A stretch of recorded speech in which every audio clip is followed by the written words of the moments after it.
잘 오셨습니다. 여러분 사랑합니다. 오늘은 우리가 1년 365일 중에 기억할 만한 큰 날이 있어요. 그 중에 하나는 예수님께서 십자가에 달리시기 위해서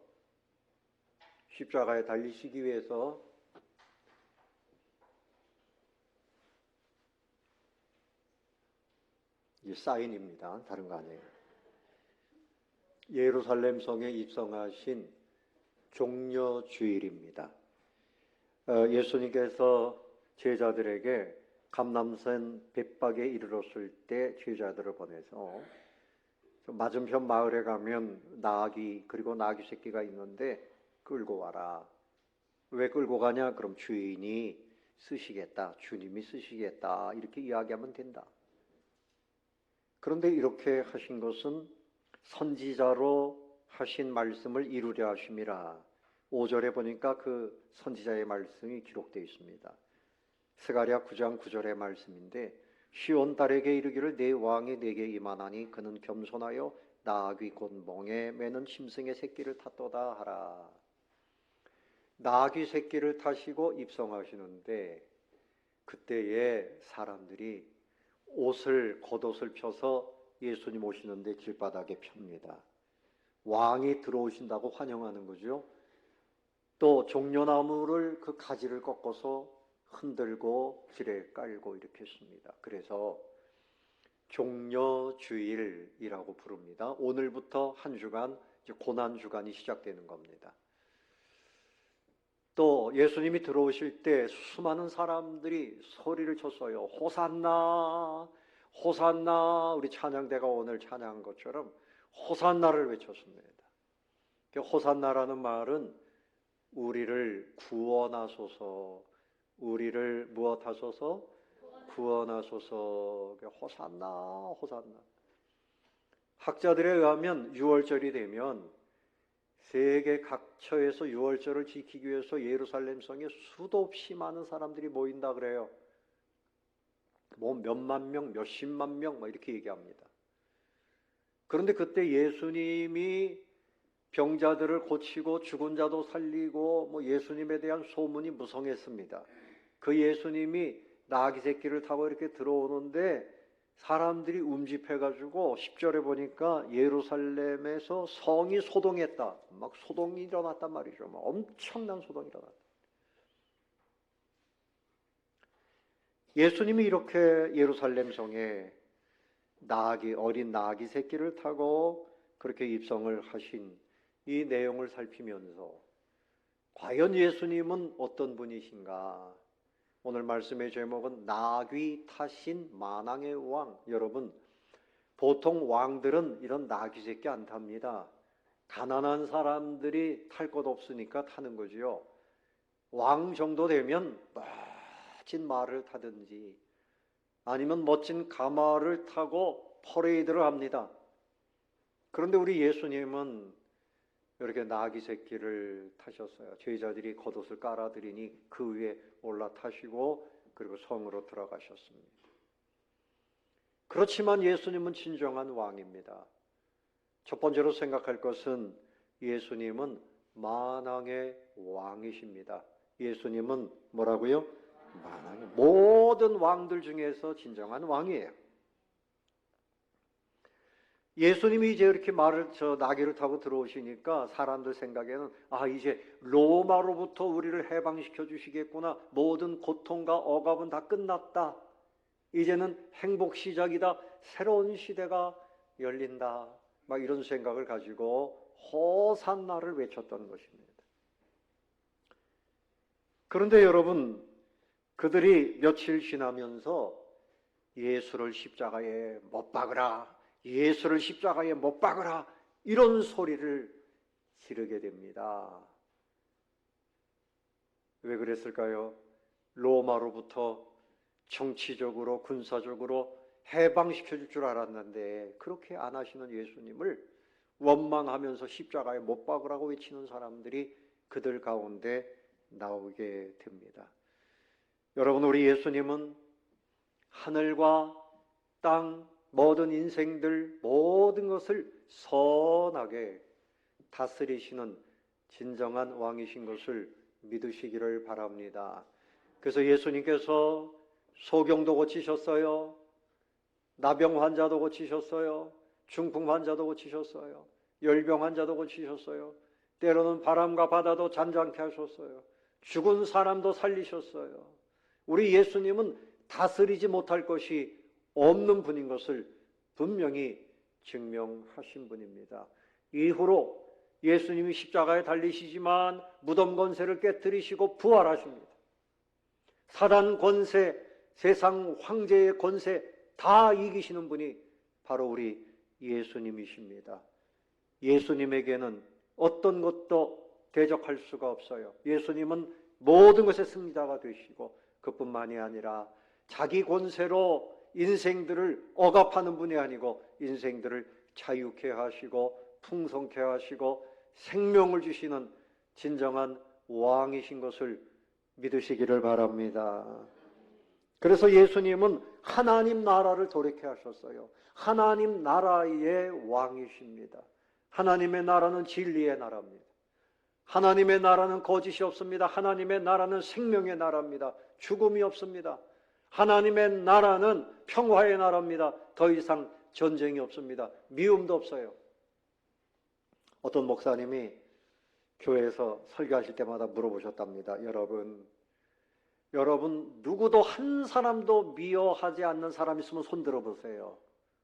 그랬더니 아무도 손을 들지 못하는 겁니다. 그래서 다른 교회 가가지고 설교하면서 한번 물어봤답니다. 여러분 중에 미워하는 사람이 한 사람도 없는 사람 한번 손 들어보세요. 그랬더니 할아버지 한 분이 손을 탁 들더랍니다. 그래서 나중에 예배 마치고 물어봤답니다. 할아버지는 미워하는 사람이 한 사람도 없습니까? 없어요. 다 죽었어요. 미워할 사람이 다 죽었다는 겁니다. 여러분, 예수님이 십자가에 달리신 이유는 뭡니까? 우리가 받아야 할 죄에 대한 심판, 그것을 주님이 대신 짊어지시고 죽으신 거예요. 그래서 하나님께서 우리를 향한 미움과 분노, 심판이 함께 사라진 줄로 믿습니다. 우리 예수님께서 하나님과 우리 사이에 계속 죄를 짓게 만들고 하나님을 믿지 못하게 만들고 하나님의 나라를 공격하는 사단의 세력을 다 멸하셨어요. 요한일서 3장 8절에 죄를 짓는 자는 마귀에게 속하나니 마귀는 처음부터 범죄함이라 하나님의 아들이 나타나신 것은 마귀의 일을 멸하려 하심이라. 예수님이 이 땅에 오신 것은 누구를 멸하려 하심이라? 마귀의 일을 멸하려 하심이라. 그러므로 여러분, 귀신이 역사하는 그런 일들이 많이 있어요. 여러분, 술집에 가면 술집에 거기 갔다가 멋모르고 갔다가 알코올 중독이 되는 사람이 있어요. 마귀의 역사죠. 귀신의 역사입니다. 바르게 살던 사람이 도적질을 하고 음란함에 빠지고 악한 영의 역사가 있습니다. 그리고 부부간에 잘 살던 사람들이 막 다투고 싸우고, 그래서 가정이 파괴가 되고, 이게 악한 영의 역사지요. 그러므로 여러분, 우리는 예수님 이름의 권세를 믿고 살아야 됩니다. 우리 마음속에 거짓이 들어오거나 탐욕이 들어오거나 분노가 들어오거나 그러면 회개할 것은 회개하고 예수님의 이름으로 승리하게 되시기를 바랍니다. 예수님은 모든 것을 다 파하시고 이기시는 분이에요. 죄로부터 자유케 하시고 우리에게 필요한 것을 다 채워주시되 영원한 생명, 영원한 기쁨, 천국까지 주시는 만왕의 왕이 되심을 여러분 믿으시기를 바랍니다. 그래서 종려나무 가지를 흔든 것은 의미가 있어요. 종려나무 가지는 번성의 의미가 있어요. 시편 92편 12절에 보면 의인은 종려나무같이 번성하며 그랬어요. 레바논의 백향목같이 성장하리로다. 여러분, 예수를 믿잖아요. 여러분들이 예수를 잘 믿으면 여러분 자녀들 대에 가서 번성하게 됩니다. 아멘. 우리가 예수를 잘 믿으면 자녀들 대에 또 손자들 대에 가서 더욱 번성하게 돼요. 아이들이 믿음이 좋고 하나님의 은혜를 네? 저를 생각해 보면 저는 어릴 때 예수 안 믿었어요. 그리고 별 꿈이 없었어요. 선생님들이 미래의 꿈을 적어내라 그러면 우리 반에서 아마 대통령이 절반은 나왔어요. 그 당시에. 네? 그리고 보통 쓰는 게 과학자. 네? 저도 그냥 과학자가 뭔지도 모르고 그냥 써내리니까 빨리 써내는 거죠. 구체적인 꿈이 언제 생겼는가 하면 예수님을 믿고부터 내 인생에 꿈이 생기고, 기도하면서 제 인생에 가는 길을 하나님이 열어주시고, 또 결혼하면서 자녀들을 낳고, 저는 그렇게 감사해요. 우리 자녀들이 저보다 훨씬 믿음이 좋아요. 그 나이에 저런 믿음 없었거든요. 번성합니다. 의인은 종려나무같이 어떻게 된다고요? 번성하며. 그러니까 우리가 예수님을 만왕의 왕, 모든 것을 다 다스려 주신다. 그러므로 오늘도 내일도 나는 예수님 때문에 소망할 수 있는 겁니다. 소망하고 살게 되시기를 바랍니다. 그런데 예수님은 나귀 새끼를 타고 들어오셨어요. 교만합니까? 겸손합니까? 겸손한 왕입니다. 두 번째로 생각할 것은 겸손한 왕입니다. 여러분, 겸손한 사람이 하나님을 제대로 믿는 사람이에요. 하나님을 믿는다 하면서 교만한 사람은 불신앙의 사람과 똑같아요. 하나님은 교만한 사람을 물리치신다 그랬어요. 겸손한 사람에게 은혜를 주신다 그랬어요. 하나님의 나라의 특징은 겸손입니다. 나중에 천국에 가서 우리가 다 만날 텐데, 천국에 있는 사람은 다 겸손한 사람들 뿐이에요. 교만한 사람 없어요. 자기 주장이 세고 자기 자랑이 많고. 예. 우리 예수님 보세요. 정말 만왕의 왕이신데 좀 멋지게 행차를 하시면 얼마나 좋겠어요. 그런데 그냥 나귀 새끼 위에 옷 하나 펼쳐서 그렇게 걸터 앉아서 입성을 하셨어요. 사람들은 어떻습니까? 돈 좀 벌면 좋은 차, 외제차, 예? 또 스포츠카 막 이런 거 말이죠. 그것도 한두 대가 아니에요. 그거 가지고 다 타고 다녀야 폼이 난단 말이죠. 예? 차가 막 집 한 채보다도 더 비싸요. 그런 차들이 있어요. 예?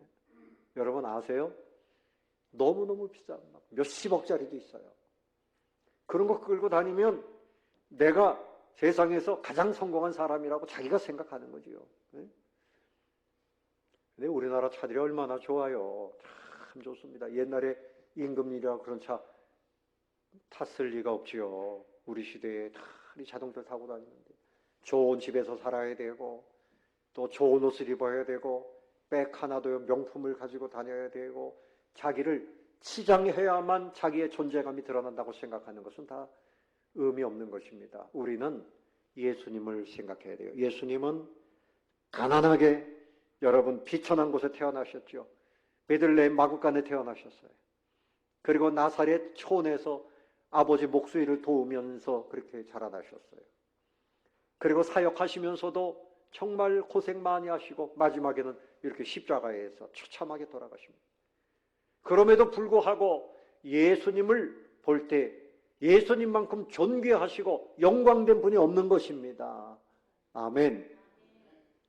제 얘기 좀 할게요. 제가 이제 신학교 3학년 때 결혼을 해야 되겠다 생각을 했어요. 왜 그런가 하면 졸업을 하면 전임 전도사님으로 갈 때 솔로면 교회에서 채용을 안 해요. 가정이 있는 사람들, 요즘에는 목사님들도 결혼하는 분들이 많은데 그때는 이제 전임 전도사님도 결혼을 해야만 교회에서 청빙을 합니다. 그래서 제가 이제 3학년, 우리 대학원 3학년 다니는데 1학기 다 마치고 시험 공부할 고쯤에 현관에 내려갔더니 나이가 저보다 뭐 한 20살 많은 형님들이 있어요. 신학교에는 나이 많은 분들이 있어요. 아, 형님들 총각 장가 좀 보내주셔. 예? 그 개척교회 하나 하는 것보다 훨씬 훌륭한 일을 하는 겁니다. 그랬더니 그때 한 사람이 뛰어왔는데 그 사람이 누군가 하면 우리 집사람이 큰오빠예요. 누가 총각이냐고 막 눈에 불을 켜고 뛰어왔어요. 그래가지고 이렇게 해가지고 이제 소개를 해가지고 소개한 지 23일 만에 그냥 결혼식을 했어요. 네. 뭐 할렐루야가 아닙니까? 그런데 우리 처남댁이 하는 얘기가 그 얘기예요. 제가 학교에서 공부할 때 학생이니까 그냥 운동화 끌고 면바지 입고 금요일 날 수업이 끝나는데 우리 처남이 뭐 못 볼 거 뭐 있냐, 남자가 미칠 거 뭐 있냐, 우리 여동생인데 보러 가자. 그래가지고 제가 갔습니다. 청계천의 그 로얄 빌딩에서 개척교회를 하고 있었거든요. 그분이. 거기 갔는데 우리 처남댁이 나중에 하는 얘기예요. 옷은 허름한데 그 안에 있는 사람에게서 광채가 나더라. 비웃지 마십시오. 비웃는 건 건강에 좋지가 않아. 그런 얘기를 하는 거예요. 가만히 보니까 사람이 아주 주장도 있을 것 같고 고집도 셀 것 같고 뭔가가 있어 보인다. 가난해 보이지만 뭔가 있어 보인다. 그래가지고 그분이 적극적으로 나서가지고 두 분이 나서고 제가 합시다 막 이래가지고 23일 만에 결혼했는데 참 감사하지요. 하나님의 은혜지요. 하나님의 은혜입니다. 제가 이 말씀을 드리는 것은 뭔가 하면요, 여러분 겉으로 치장하는 거 아무런 의미 없습니다. 믿음의 사람으로 사는 것이 진짜입니다. 겸손한 예수님을 닮아가는 것이 진짜입니다. 여러분 지금 우리가 세상에 재물이 부족하고 권세가 부족하고 뭐가 부족하다 그래도 우린 다 가진 거예요. 예수님을 믿으면 다 가지고 있는 겁니다. 예수님이 우리에게 다 주셨잖아요. 영원한 생명 주셨어요. 천국 주셨어요. 하나님의 자녀가 되게 하셨어요. 오늘도 내일도 영원토록 우리에게 넘치도록 주실 그 예수님의 사랑이 있는데 우리는 그 믿음으로 살아야 돼요. 그래서 우리 예수님은 이 땅에 오셔서 그렇게 열악한 환경 속에 사시면서도 늘 감사하고, 그리고 십자가에서 죽기까지 아버지 하나님 앞에 순종하면서 그 길을 묵묵히 갈 수 있었던 것은 하나님 아버지께서 자신을 통하여 이루고자 하시는 일에 대하여 그 승리와 그 놀라운 구원의 역사를 그는 분명히 믿고 알았기 때문에 묵묵히 그 길을 갈 수 있었습니다.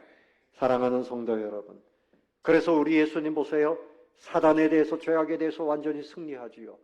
십자가에 달리시지만 무덤에 내려가서 사흘 만에 무덤 권세를 깨뜨리시고 어떻게 되셨습니까? 다시 부활하셨습니다. 살아나셨습니다.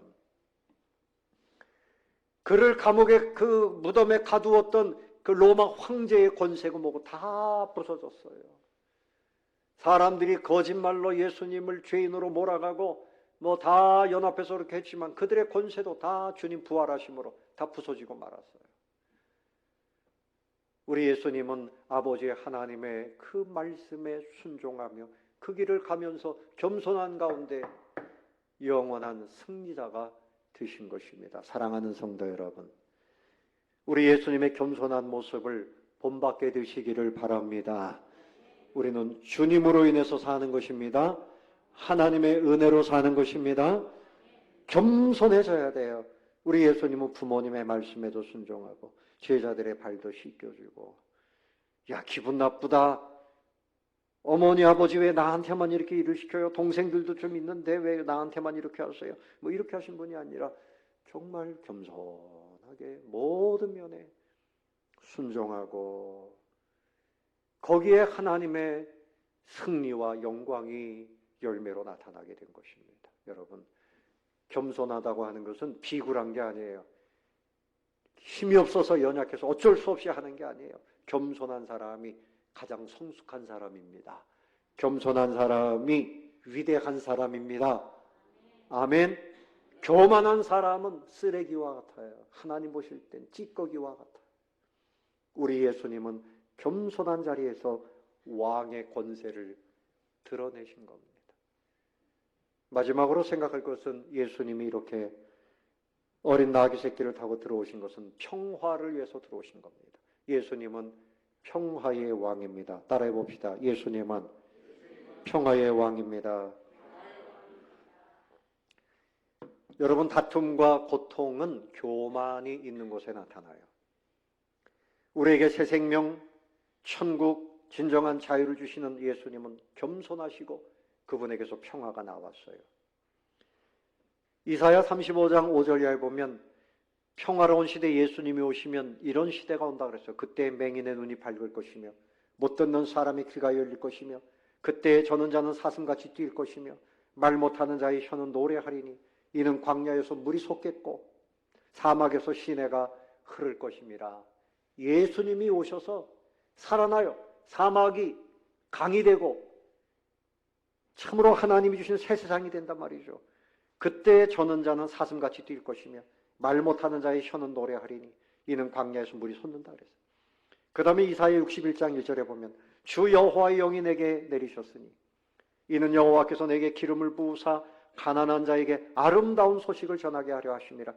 나를 보내서 마음이 상한 자를 고치며 포로된 자에게 자유를, 갇힌 자에게 노임을 선포하며 진정한 자유, 그리고 갇힌 자에게 또 풀어주시는 역사, 이게 평화죠. 여러분, 슬픔은 평화 아닙니다. 염려는 평화 아닙니다. 공포는 평화 아닙니다. 이 모든 것이 평화로 바뀌는 길은 예수님을 구주로 믿는 데 있어요. 주님은 평화를 위해서 이 땅에 오신 평화의 왕인 것을 믿으시기를 바랍니다. 골로새서 1장 20절에 그의 십자가의 피로 화평을 이루사 만물 곧 땅에 있는 것들이나 하늘에 있는 것들이 그로 말미암아 자기와 화목하게 되기를 기뻐하심이라, 그렇게 말씀하십니다. 여러분, 예수님 하나님과 우리 사이가 원수와 같았는데 화목하게 하셨어요. 하나님과 우리 사이가 그대로 가면 우리는 심판받아 한 사람도 예외 없이 지옥에 떨어지고 말 것입니다. 그런데 예수님이 십자가에서 대신 그 심판을 다 받으시고 하나님 손, 우리 손을 맞잡게 하시고 화목해 하신 거예요. 요한복음 14장 27절에 예수님 친히 말씀하시기를 평안을 너희에게 끼치노니 곧 나의 평안을 너희에게 주노라. 내가 너희에게 주는 것은 세상이 주는 것과 같지 아니하니라. 너희는 마음에 근심하지도 말고 두려워하지도 말라. 여러분, 두려움이 있는 사람의 특징이 뭔지 아십니까? 화를 잘 내요. 네? 여러분, 개도요 두려우면 뭐 합니까? 짖어요. 두려우면 왈왈 짖어요. 두려움이 많은 사람은 화를 잘 내고 말이 많아요. 평안한 사람은 평안을 누리는데 두려움이 있으면 평범한 삶을 살 수가 없는 거예요. 여러분 마음속에 한번 들여다보세요. 여러분 마음속에 알 수 없는 두려움이 있으면 우울함이 오고요, 근심이 오고요, 누가 말하는데 자꾸만 오해도 하고 화를 잘 내고 상처를 받고 이렇게 돼요. 여러분, 예수님께서 우리를 너무나 사랑하시고 자유케 하셨음을 믿으시기를 바랍니다. 아멘. 주님으로 인해서 이제는 조급해하며 살면 안 돼요. 아, 내가 이거 놓치면 안 돼요. 거기에 매여가지고 하나님이 원하시는 그 길을 따라가지를 못해요. 세월은 가고 하나님 앞에 제대로 믿음 생활 못하는 거 뭐 때문에 그렇습니까? 하나님을 향한 믿음보다 두려움이 많기 때문에 그래요. 예수님은 십자가를 지시면서 우리의 모든 두려움을 다 떨쳐버리게 하시고 대신에 평안함을 주셨습니다. 평안함을 누리시기 바랍니다. 평안을 누리세요. 세상이 주는 것 같지 않아요. 세상의 재물, 세상의 권세, 세상의 쾌락, 여기서 어떤 평안을 얻을 수 있어요? 잠깐이에요. 그리고 다시 옛날의 그 두려움이 내 마음을 가득 채울 뿐이에요. 예수님을 믿고 내가 평안해서, 그래서 내가 받은 은혜대로 내 가족들, 아까 그 영감님 얘기했잖아요. 미워하지 않는 사람, 한 사람도 미워하지 않는 사람 손 들어보세요 그랬더니 손 들었다고요. 대답이 뭐라고요? 다 죽었어요. 여러분, 가족들을 미워하는 사람이 있어요. 가족을 용서 못하는 사람이 있어요. 그 가족이 다 죽고 나면 평안해지겠습니까? 살아있는 동안에 용서해야지. 하나님은 한편에는 자비, 한편에는 은혜입니다. 자비는 뭔가 하면 우리가 받을 심판을 예수님에게 받게 하신 거예요. 은혜는 뭡니까? 용서해 주시고 그리고 천국을 주시는 거예요. 우리를 용서해 주실 뿐만이 아니라 자녀 삼아 주시는 거예요. 거기에 평화가 있습니다. 내가 용서하고 예수님처럼 내가 축복할 때 내 마음이 먼저 평안해지고 그리고 사람과의 관계 속에 평화가 오는 줄로 믿습니다.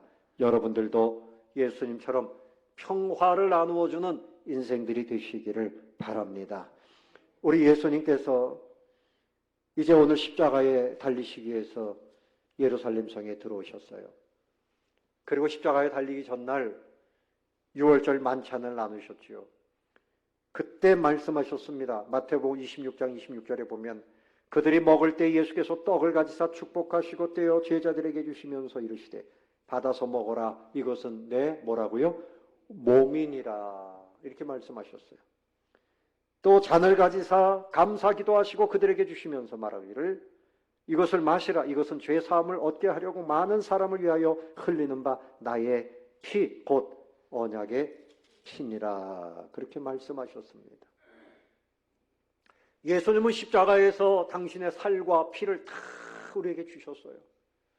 채찍에 이미 맞으시면서 살이 다 떨어져 나가고 뼈가 드러날 만큼 그런 매를 많이 맞으셨어요. 그리고 마지막에 창으로 찔려서 물과 피가 막 쏟아졌어요. 이사야 53장에서 예수님이 당하시는 그 고초는 우리를 자유케 하시고 평안을 주시기 위한 희생이라고 말씀했습니다. 그는 실로 우리의 질고를 지고 우리의 슬픔을 당하였다 그랬어요.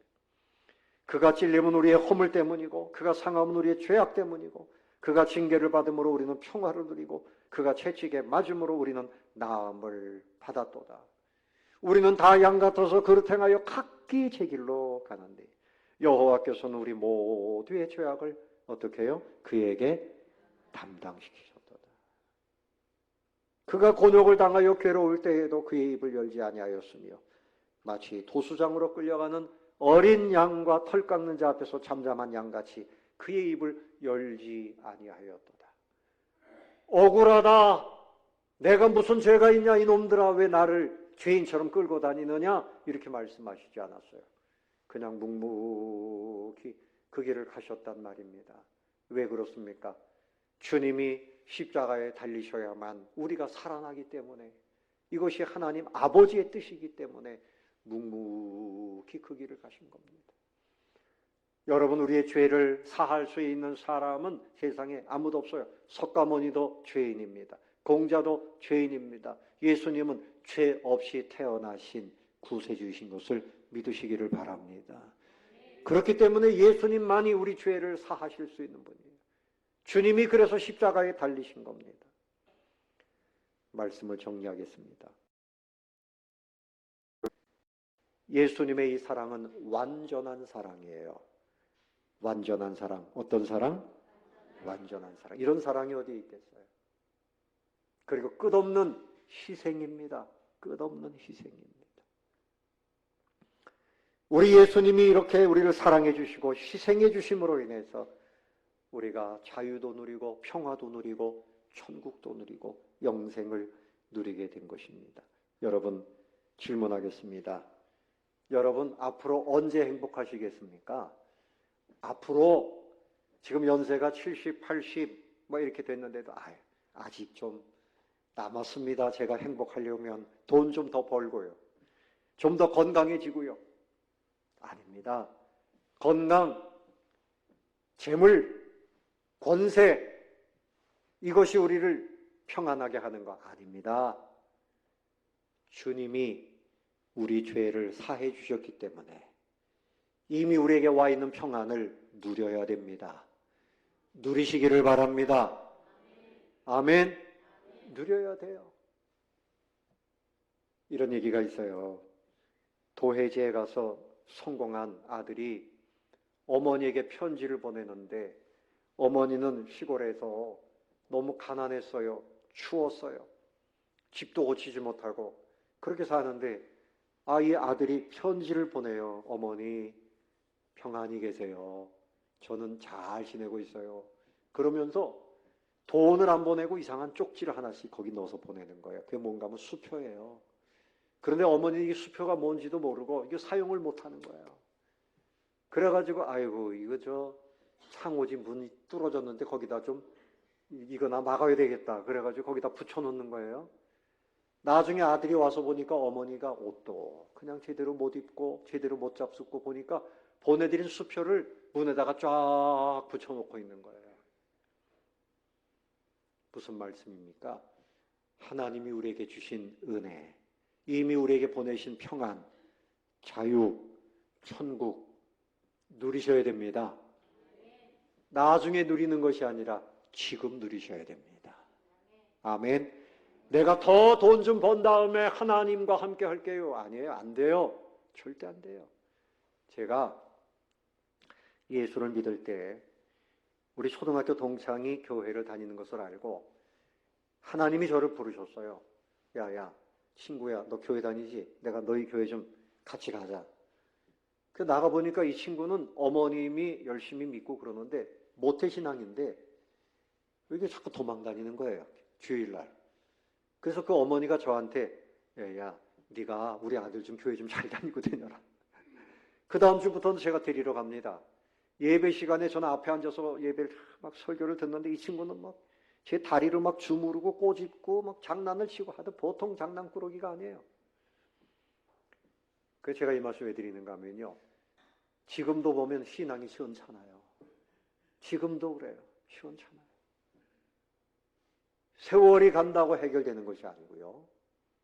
신앙은 내가 결단할 때 하나님이 더 가까이 다가오시는 겁니다. 나를 찾고 찾으면 만나 주시리라. 아멘. 요단강이 언제 물이 끊어졌습니까? 제사장들이 법궤를 메고 발을 들여놓을 때 그때 위에서 흐르던 물이 딱 끊기고 길이 열린 거예요. 하나님이 언제 나에게 새로운 기회를 주실까? 아니에요. 내가 하나님 앞에 결단하면 다윗이 골리앗을 그날 물맷돌로 내가 쳐서 죽이리라 결단하고 나서니 이스라엘의 역사가 바뀐 거예요.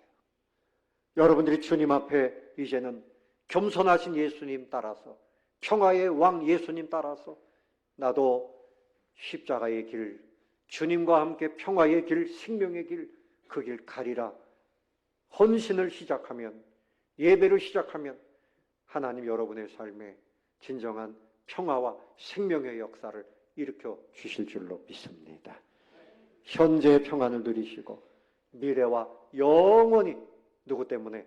예수님 때문에. 할렐루야. 예수님 때문에 평안을 누리셔야 돼요.